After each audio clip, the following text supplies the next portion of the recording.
so that you can speak. To indicate that you've got a question or would like to ask a question, please click the hand icon on the dashboard. You can also type in a question anytime in the questions section on the dashboard, and we will make every attempt to include your question. I will now turn the call over to Jim Woodcock. Jim? Thanks, Robin, and thanks to everyone for joining us. This is a tradition, obviously, before the pay-per-views, and obviously, as also is tradition with us today is Executive Vice President of AEW, Cody Rhodes. So here in a minute, Cody is going to be available to discuss what to expect tonight on Dynamite on TNT, the incredible matchups we have in store for Revolution on Sunday night, as well as the current state of AEW. So without further ado, let's now turn the call over to Cody for some opening thoughts, and then we're going to open your lines for questions. Cody?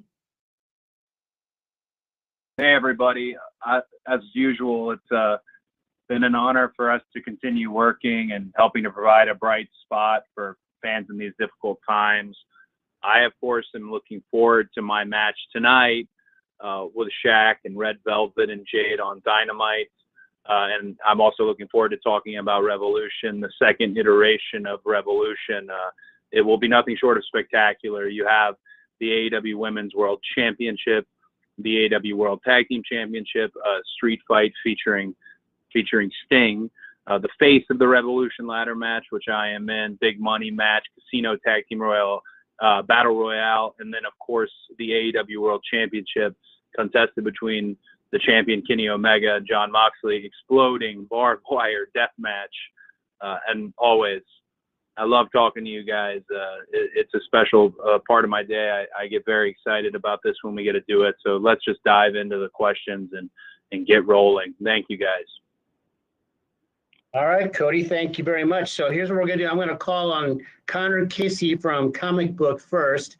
And following Connor will be Stephanie Francome from Steel Chair. So, Connor, the floor is yours. Well, thank you, Cody, for doing this today. Really appreciate it.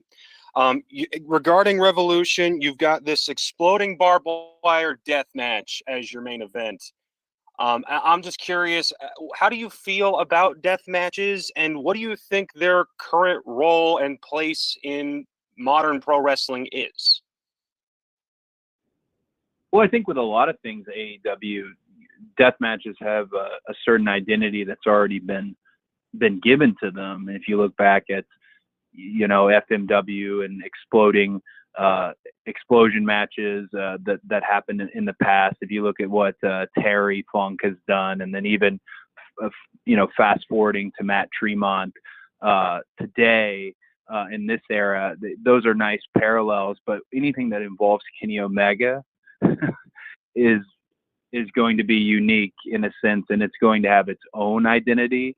And obviously, being under the AEW umbrella, I'm having to speak very vaguely about it because I've only seen the barbed wire that's starting to be wrapped. I don't have a clue how the explosions will work.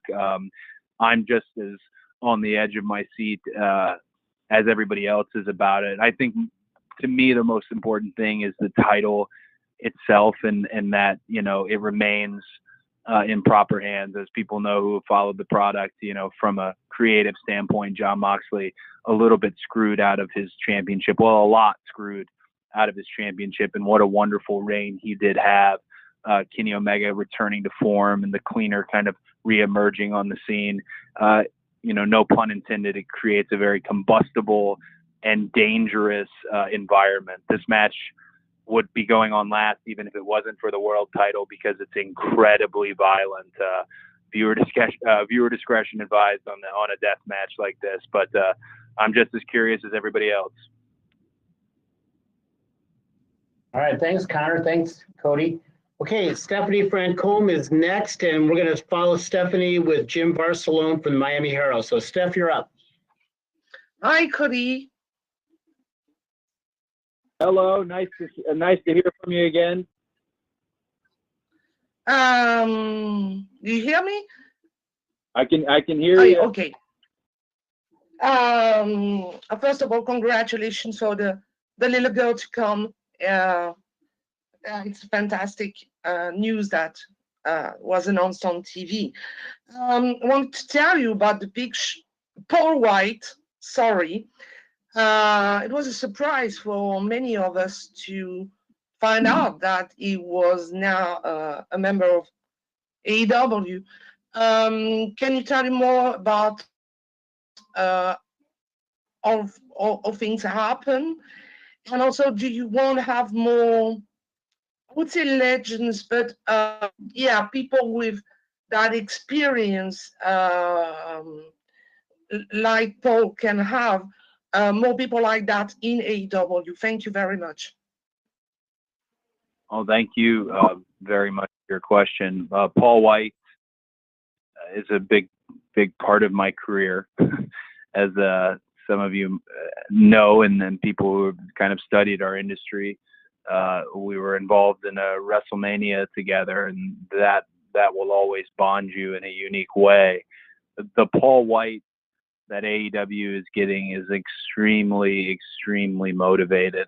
I can tell you, there wasn't a long negotiation process, simply because he wants to be here, very much so. And he wants to be here in a different capacity as far as announcing and commentary goes with Elevation. I do think there's a match or 2 or 3 or 4, and that's just me personally, because I know he's able to still go at a high level.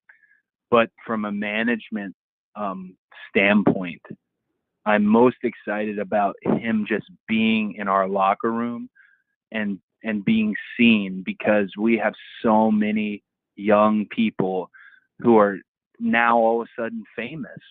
Nobody knew who Britt Baker, Sammy Guevara, MJF, or Ricky Starks really were a few years ago, and now they are emerging on cable and across Warner Media, and they're the future of wrestling. They're all very important to me, and someone like Paul, not unlike how Sting has been, someone like that is really good to keep people grounded, to keep things in perspective.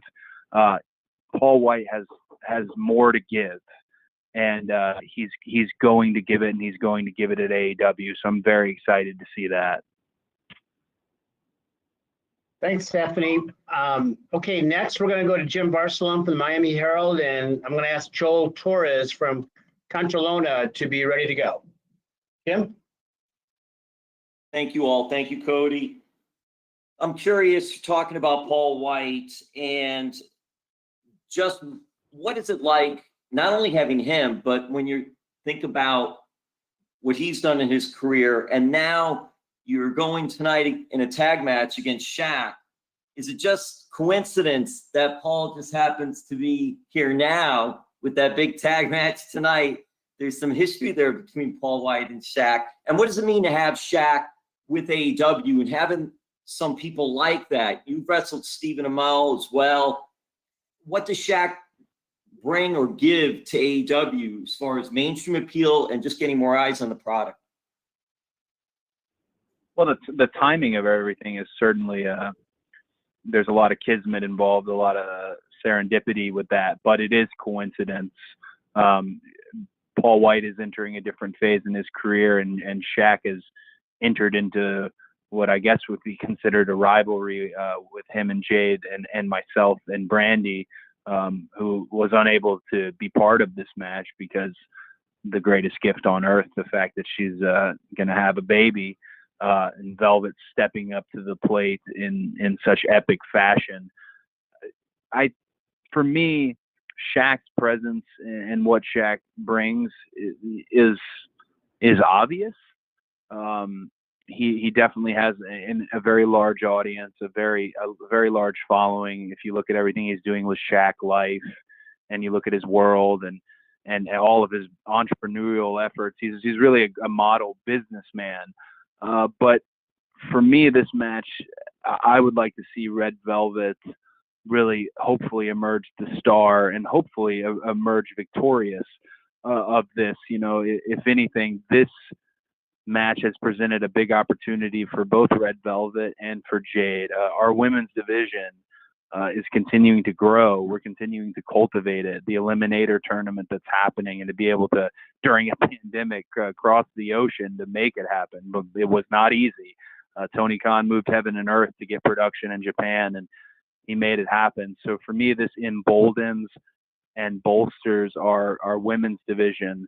I'm not going to say anything mean about Shaq, because he's entering a different world. If I was to step on the court and play horse with Shaq, it would be a joke. And I hope he's ready. I know he trained, and he's trained near me, but we'll see. I don't think he's got enough gas in the tank to compete with me. All right, thanks both. And now, as promised, I'm going to go to Joel Torres from Contralona, and John Alba from Spectrum Sports. You will be next. Joel. Hi, Cody. How are you? So great to meet you. Oh, very nice to meet you too. So, Cody, talking about Red Velvet and your match tonight against Shaq and Jade Cargill, and obviously Red Velvet being a Latina wrestler, you guys in AEW have shown a lot of importance to the Latino pro wrestling. How important is for you to have a Latina wrestler like Red Velvet by your side tonight on this match?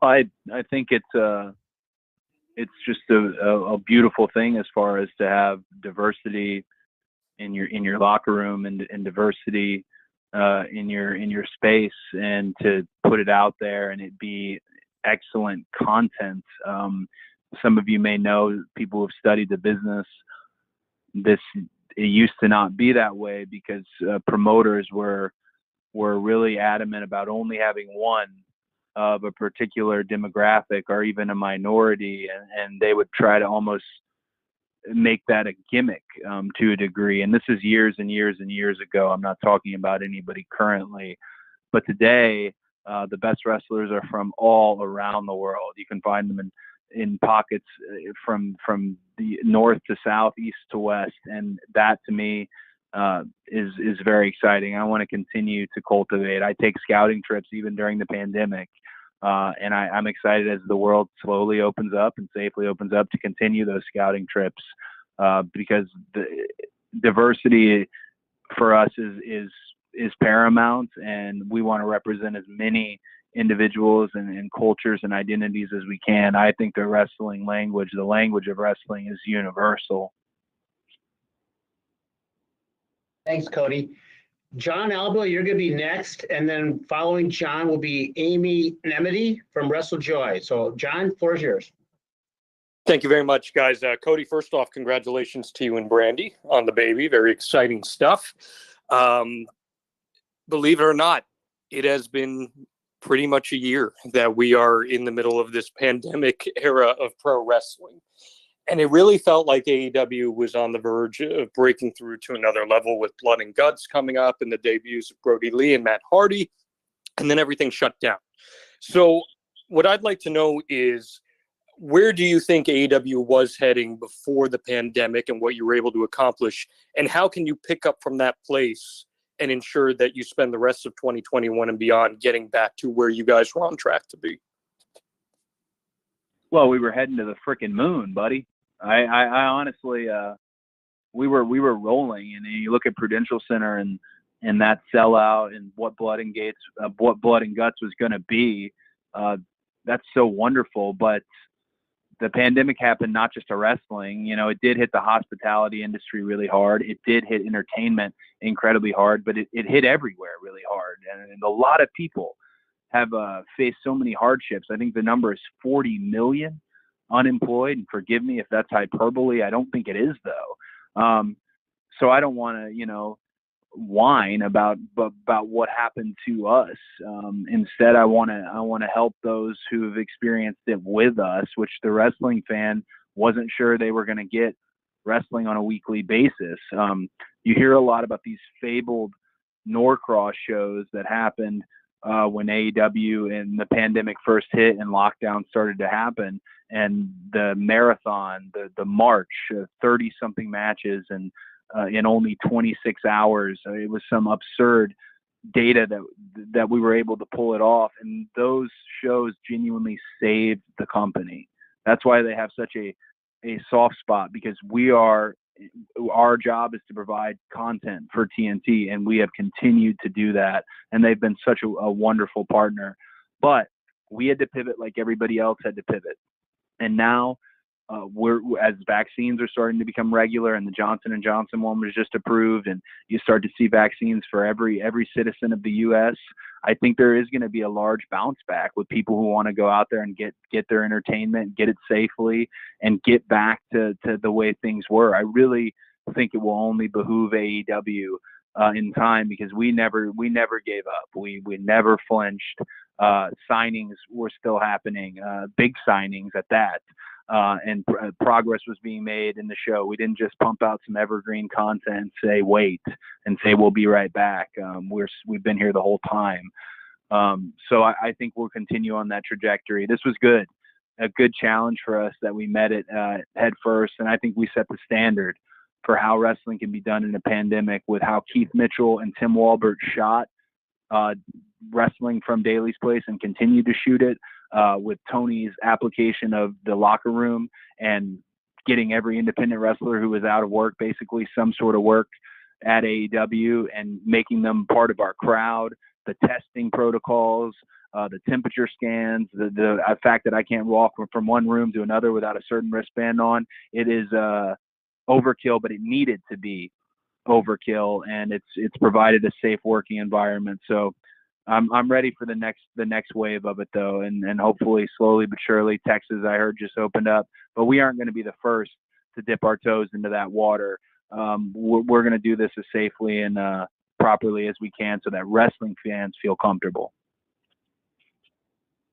Thanks, Cody. All right, so next up is going to be Amy Nemedy from WrestleJoy, and then I'm going to follow with a write-in question from Kyle Masters of All Elite Podcast. So Amy, you're up. Amy, you need to unmute yourself. Thank you. Hi, Cody. Thank you very much for taking my question. I want to touch back to Red Velvet real quick. You mentioned that she has epically stepped into this position to replace Brandy within this feud. You had also mentioned that you have her on a sort of special retainer contract. Considering that we've seen sort of a meteoric rise with her, from her ring work to her promo work, especially in the build up to this feud with Shaq and Jade, what's next for Red Velvet? And may we possibly see her signed full-time with AEW? I mean, it's a beautiful question, and to me, the answer is within the question. She's stepped up. We've seen her, and I would hope that it turns into a full-time gig and a part of being a part of the All Elite locker room full-time. Not that a tier 0 or a retainer type contract isn't being part of our family, but Tony is really careful, conservative, and diligent about when you see that such and such is All Elite graphic. He really wants to make sure that that's somebody in it for the long haul, somebody there for the future, and I think that's a big part of today. As well, specifically Red Velvet, and looking at her, and she went from being a replacement to she's not a replacement at all. She's changed the makeup of the match. So I kind of want you to ask me that same question in 24 hours. I think she's going to kill it, and I think she's going to hopefully become part of our family. I don't mean I could be talking complete nonsense in this moment, because I bet you I'm going to look at a legal memo here in a second, and perhaps we already signed her, but I'm pretty sure I'd like to advance things with her if all goes well tonight, and if she's able to execute when the red light is on. Okay. I'm going to ask a question on behalf of Kyle Masters from All Elite Podcast, and then following that will be Stephanie Chase from Digital Spy. So Cody, the question from Kyle. The AEW Women's Tournament has been a great success so far in fan enjoyment. Most of the tournaments have been very well received in AEW since its inception. Are tournaments now becoming a staple of AEW? Will we see more in the future, especially on Dynamite/PPVs? And will we see the American Nightmare in more than in more of these in the future as well. Oh, tournaments are absolutely part of what we do. You know, initially looking at AEW, we wanted to have several portions of the show provide a sports-based outlook on our industry, and a tournament's so good for wrestling because those matches in a tournament are just for the opportunity at another match. You're buying more time. You're getting more water in the glass. And I was part of the TNT title tournament, and just a beautiful thing.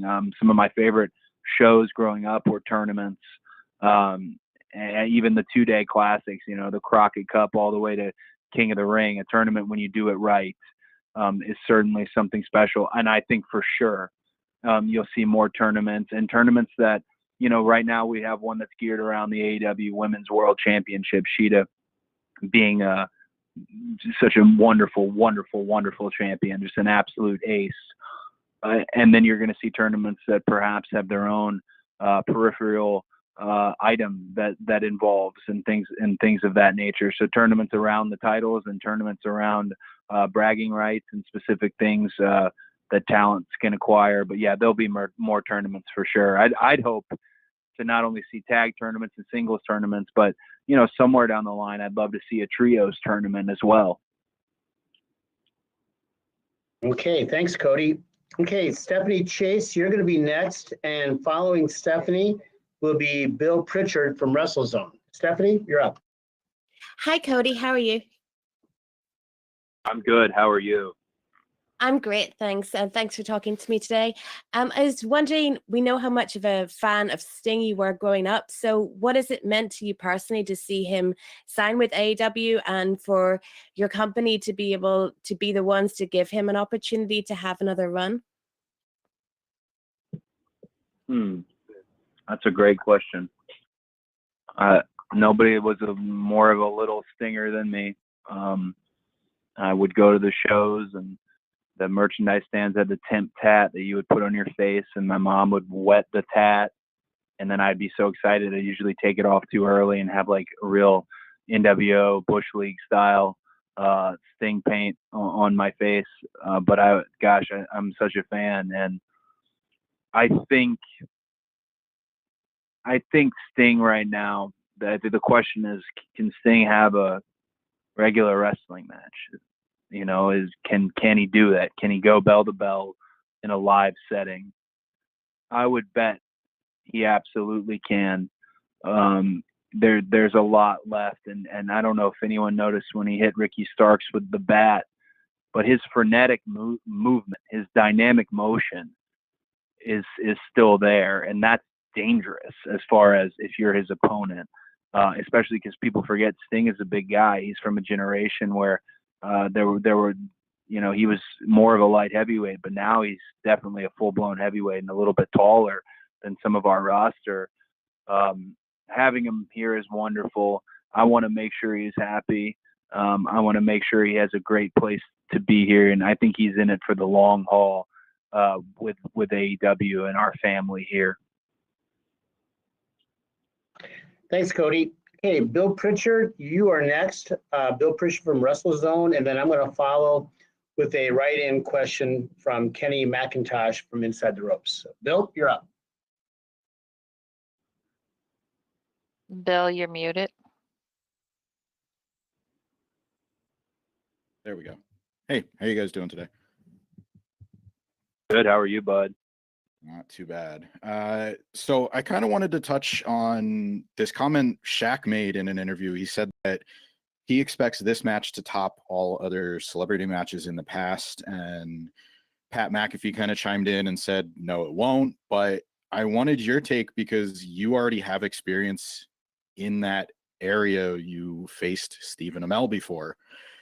Is there any added pressure just facing a non-wrestler in general? Is there, like, do you pay attention to comments like that where you try to raise the bar, so to speak?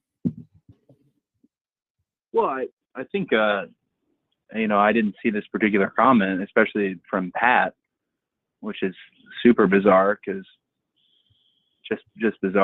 I'm pretty sure Pat's trying to get a job at AEW like every other day, but that's another conversation. I like that Shaq made that comment.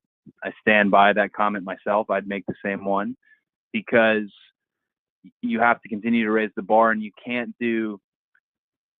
There's a lot of old veteran wrestlers who have these opinions on how you're supposed to do a celebrity match.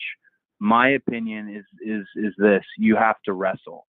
If you're showing up for a wrestling match, you have to wrestle. It can't be, oh, they're not from our world, they shouldn't be able to lock up. None of that. Shaq trained. I never trained with him, but he trained for this. So I anticipate he's going to know his way around the ring to a degree. Now, he doesn't have the experience that I have for sure, but if he did train, and we're talking about a multiple-time world champion in the NBA, we're talking about a former MVP, that athleticism is once-in-a-lifetime athleticism, which is where I would be confident in saying, hopefully it is the best celebrity match of all time. Because if he did train and he is the man we know that is Shaq, then by all means, I hope we can set a new standard and raise that bar, and not only set a new standard, but perhaps give a different outlook on what a celebrity or crossover type match should be. Thanks, Cody. Okay, I'm gonna read a question from Kenny McIntosh from Inside the Ropes, and then I'd like to ask Ed Robinson from SiriusXM to be ready. So from Kenny McIntosh, with the story from Wrestling Observer that NXT will be moving to Tuesday nights, can you talk about the strategy you guys have had from the start and focusing on what you guys are doing and not reacting to the other show? And how excited you are at the prospect that people might not have to choose a show anymore and have AEW as the sole destination on TV for Wednesday nights?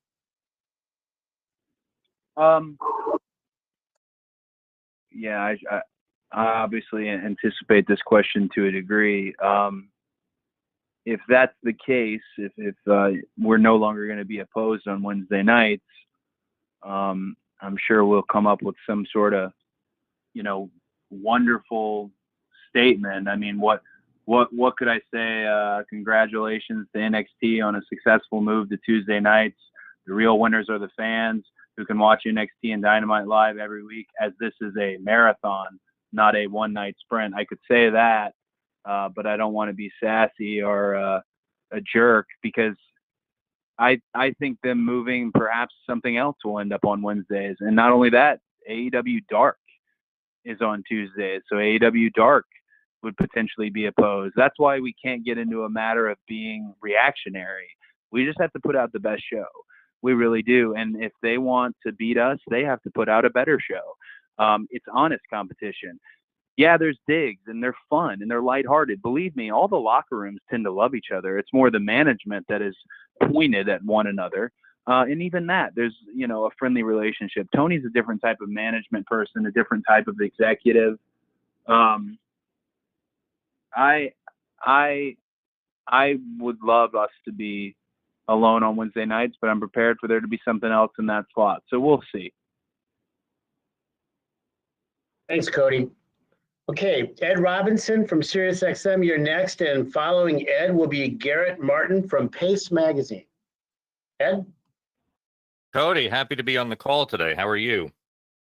I'm good. I'm going to be honest. I broke my phone yesterday, and it was flashing green at me as I was answering that very, very good question last. So I thought I was going to lose all of you, but I did not. So if I do lose all you, we got somebody in here to back me up, just so you know. So I'm good. How are you?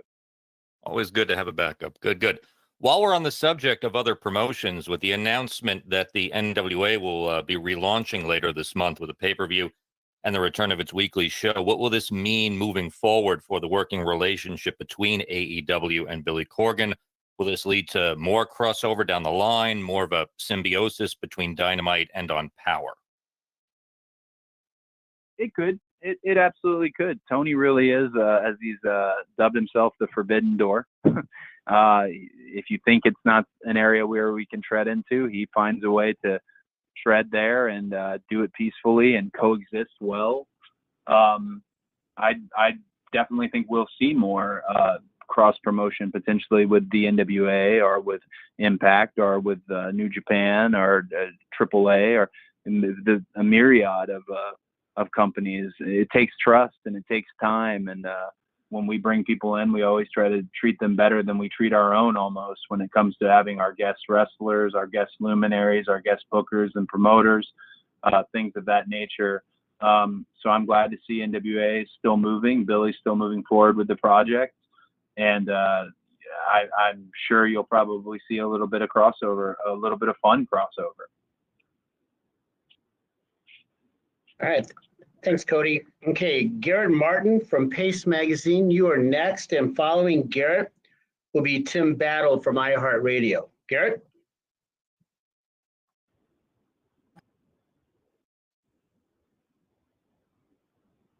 Hi, can you hear me? I can hear you, my friend. Oh, cool. Hey, I couldn't hear you. So, yeah, quick question. You've got a new show coming out in a couple weeks, AEW Evolution. How's this going to be different from Dark or Dynamite? Thanks. I would want people to tune in for the first AEW Elevation, and Paul White joining us on commentary, first time for him really in his career as an analyst and broadcast journalist, as Heenan used to put it. I think, to give you a little spoiler potentially on AEW Elevation, again, I want everyone to watch and see. It's going to be similar to Dark, but there should be more of a focus on potentially individuals, part of our roster. And Tony Schiavone is the one who is spearheading that. I think you're going to see some one-to-one pieces, some sit-down interviews. I think you're going to see a little bit more of a character insights, not unlike you see with American Ninja Warrior or even my other show on TBS, Go Big Show, where we learn a lot more, hopefully, about why these wrestlers are stepping into the ring, why these men and women are competing, what this means to them, and their place in AEW. So I think that and a few other items, of course, the biggest item being Paul White, will separate AEW Dark Elevation from its predecessor, AEW Dark. Thanks, Cody. Okay, next up is Tim Battle from iHeartRadio. And following Tim will be Sean Layless from CBR. Tim? Yeah. Hey, Cody. So, there's a lot of buzz around your match tonight. Some might say that this would be a pay-per-view type of match. Do you think the match loses a little bit of edge being on Dynamite instead of the pay-per-view on Sunday? And then also, how hard was it to convince Tully to get back in the ring tonight? Well, I would say the FTR boys, I don't know how much convincing they actually had to do. Tully has always got that wild look in his eye that I wish so many other people had, in terms of he wants it. I don't think it was a difficult conversation. I think we've got a few surprises here for Tully tonight, as we are very excited, and it's not lost on me what it means, him returning to the ring. As far as Shaq, myself, Jade, and Red Velvet in this tag, I think it fits just great on Dynamite. We've actually talked about it on the call before, whereas the economics of the industry are much different now. The pay-per-view and the streaming and everything to that nature, there's a great deal of opportunity there, but the television money is your bottom line sometimes, and providing the absolute best content for Dynamite and not doing a really carny, let's stretch it that wrestling has done in the past. So I'm excited that it's on Dynamite and it's live, and that it's not only live and on Dynamite, but it's kicking off the show, it being the very first thing.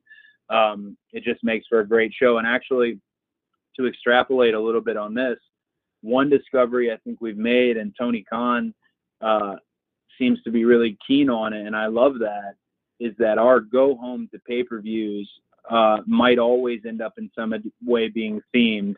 They're always going to have a heavy hitter of a match on them, because they shouldn't be a throwaway. A lot of rivalries and stories and angles, if you will. Sometimes the wagon is already in the barn and you run a VTR and, hey, say, check out the pay-per-view. But for AEW, we still want that go-home show to not only be significant, but newsworthy. And we're learning that as we're finding our own identity. So that will be exciting moving forward.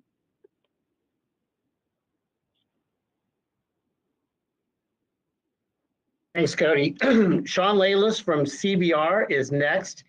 And Sean will be followed by Cassidy Haynes from Body Slam. Sean? Hey, Cody, congratulations on the upcoming child. It's going to make you a different person. Oh, thank you. My son, he's 11. He became a wrestling fan because he saw you, your brother, and your dad in a Scooby-Doo movie.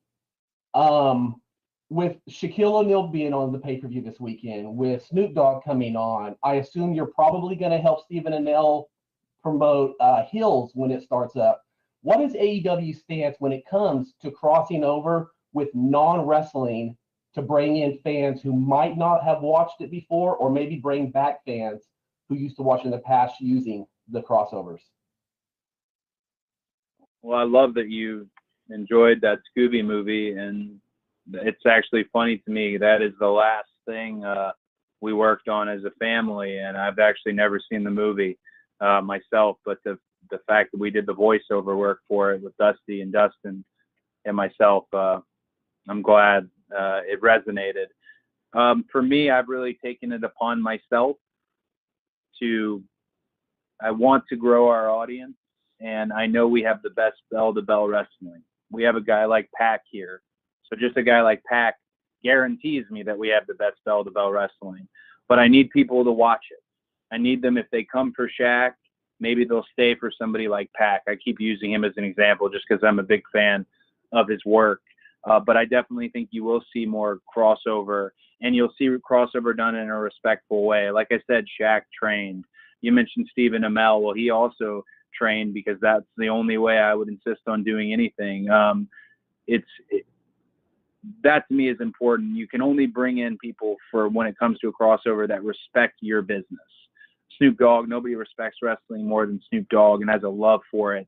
You don't need to chase Hollywood A-list and B-list if they're not into this. And Shaquille O'Neal is somebody who's very into wrestling and knows a lot about it. Grew up watching Leroy Brown and JYD, and he has a lot of opinions and things to say about them, and as a fan. And again, like I said, he trained. So yes, you will see more crossover. And my goal here is always to grow our show, because I want to grow more fans. I want to make more fans happy. You will see it, but it will always be done in a disciplined way. We want people who love our sport and love our form of entertainment, because they make for the best guests. Thank you, Cody. Okay, Cassidy Haynes from Body Slam, you're next. And we're going to follow Cassidy with Rich Fan from Pro Wrestling Torch. Cassidy. Yes. Hey, thanks, guys. Hey, Cody, how's it going? Good, buddy. How are you? Good, man. So with the women's tournament finals wrapping up tonight, with the winner going on to face Shida, you recently tweeted about Maki Ito and how you like to see her win the tournament. Is there many talks about and possibly bringing her back into the company to work more now that the tournament's wrapped up, especially after how big of a reception she got online? Absolutely. Maki Ito, the deity of, well, I can't say it on this call, but Maki, she impressed, as did many of the women in the Eliminator tournament. And I thought that was really special. I'd like to give a little shout out to Shida and Emmy and Kenny, of course, and Nakazawa, because like I said, Tony moved heaven and earth to make that happen. It's very difficult in a pandemic to get a show in another country and somehow weave it into the fabric of our own show. So they did a wonderful job with this tournament. And I think a discovery from this, and we were talking about how much tournaments can benefit and function your show, is someone like that who had a following. And we want people who have a following. The hardest thing to do, they say in sports, is to hit a baseball. To me, the hardest thing in sports is to connect with the fans. And if you connect with the fans, that's why you will see somebody like a Maki Ito. That's why you see somebody like a Ryan Nemeth. They have a connection with the fans. You don't want to be the best worker that no one's ever heard of or never connected with. So, personally, there's been conversations on my end. I know a lot of the women in the locker room were a fan and would love to work with her. So let's take a look as things open up. I'd say it's pretty likely you see her again in an AEW ring. Thanks, Cody. Okay, next up is going to be Rich Fan from Pro Wrestling Torch, and then I'm going to ask a question on behalf of Jason Powell from Pro Wrestling Net. Rich? Hey, Cody, always good to hear from you. My question is really about developing younger talent. So you've had a lot of success working with the younger talent, and from places like WWE or other places coming into AEW. You've mentioned your school that you've worked with, your brother's school's opening, but in particular, Darby, MJF have become top-tier performers, and now tonight you have Jade and Red Velvet. With the tag match, what does it mean to you to not only see your status as a star grow, but also kind of being the king and queen maker behind the scenes in developing some of these younger talents, both on Dark and on television? Man, that's a really romantic way of describing me, and I'll take it, because I have heard in wrestling companies, and the ones I've been in, how important it is to make new stars, and then I've seen people not make new stars, or I've seen people not push down on the gas when the right moment occurred. And here, there's such an open mind, and Tony runs such a different business that we are seeding. You know, you don't want to have a top of your roster and then nothing, and then a bottom of the roster. You do have to fill out the middle of the card, the preliminary matches, and then you're able to pluck from there and bring them up to the top.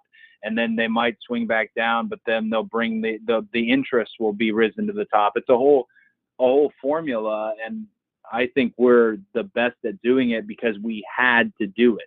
We started with a lot of unknown people, or a lot of people who had like a punk rock following where everyone told you about how great they were, but you'd really never heard of them or seen them. So we had to do it quickly. And if you look at, I mentioned Britt, I mentioned Ricky Starks, MJF, Sammy Guevara, and then you can look at somebody like Anna Jay, then you look at somebody like Jade and Red Velvet. That is our job.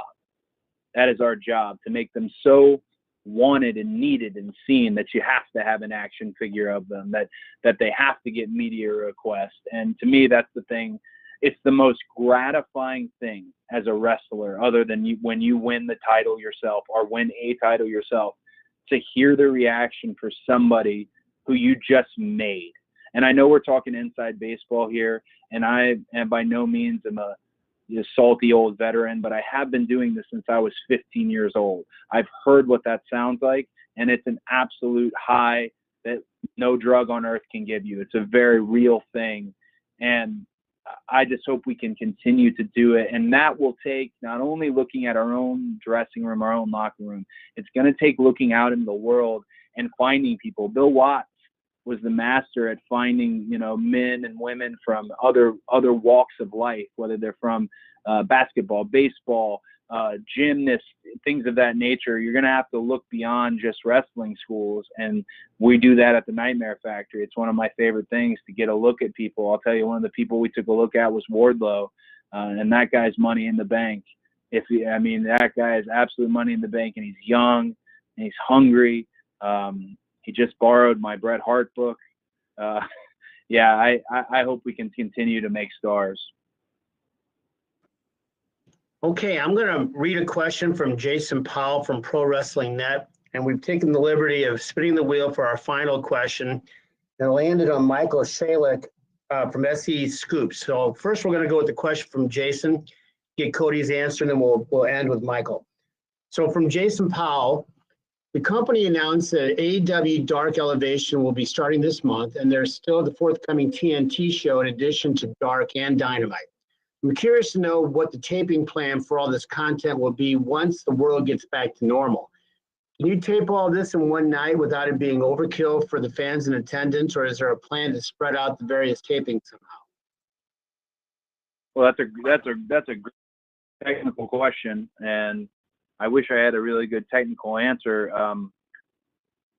With all the content that's moving forward, that's an area where I'm going to leave it to Greg Warner, who I'd like to give a special shout out to, who heads production, Keith Mitchell, our executive producer, Tim Walbert, our director, and their teams to help coordinate something that's logistically the best for us. We want to make sure fans have the best experience and it's not a marathon style taping as I've been part of in the past, not at AEW, but I know how they feel, and I know where they can I'm trying to use the right word, they can linger and fatigue, especially for families. So we'll do everything we can to make it logistically and functionally correct. I'm sorry that wasn't a technical answer, but those are the guys who I'm going to rely on to do it. Keith Mitchell and Greg Werner and that team, because they're wonderful at what they do, and they have many, many years of experience doing this. And Tony will have his own plan, and we'll be off to the races. All right. Thanks, Cody. And as promised, to wrap it up for us here, Michael Shalik from SE Scoops. You won the lottery. You get the last question. Michael, you ready? All right. Best for last. Here we go. Cody, thank you for your time today. Following the announcement of AEW Dark Elevation, Tony Khan confirmed that a second TNT show is still in the works for later this year. Could you tell us, do you expect that this show will have a different format than Dynamite? Might we see a trios division, more outside the ring content, or something else? Well, I know you're not speaking about AEW Dark Elevation. I know you mean the promised additional hour of content on TNT, actually. I think all our shows will end up with a different format. It's a bit of a brain trust in forming those formats right now. The focus is AEW Dark Elevation, how we can make that different and how we can feature our younger stars, our preliminary stars more to get to know them. I can tell you one thing we won't do with AEW Dark Elevation is we're not going to bait and switch. We're not going to give you a show on night one that doesn't reflect what that show will be like the rest of the year or the rest of many years. When it comes to the additional hour of content on TNT, and I'm careful to say third hour because people sometimes think that means we're going 3 hours, which we are not. When it comes to that, I can only tell you that it has a name, and I love its name, but I can't tell you what it is. And hopefully on the next media call, we'll be talking about it. But it will happen in 2021. In addition to that, there's some other news featuring some other AEW talent regarding another show that is also in the Warner Media family. So please, if you're part of our wonderful media list, or if you're out there and you work with Fleischman and Mandy and all these wonderful people who set this call up for me, please keep your ear to the ground, because we have made some pretty large moves, and we aren't stopping. We're moving forward full speed ahead, going all in. Okay, well, Cody, thanks a lot, and to everybody who joined us, a lot of thanks to everybody. You know, we're about 5 hours away right now from Dynamite, so on behalf of Cody and Tony Khan and everybody at AEW, we're very grateful for your continued coverage and your interest. So we're going to wrap it up. We're going to be distributing an audio copy here shortly. So again, thanks for joining the call. Remember, Sunday night, Revolution pay-per-view, and we hope you have a great day, a great week, and we'll see you tonight, and we'll see you on Sunday night. Thank you.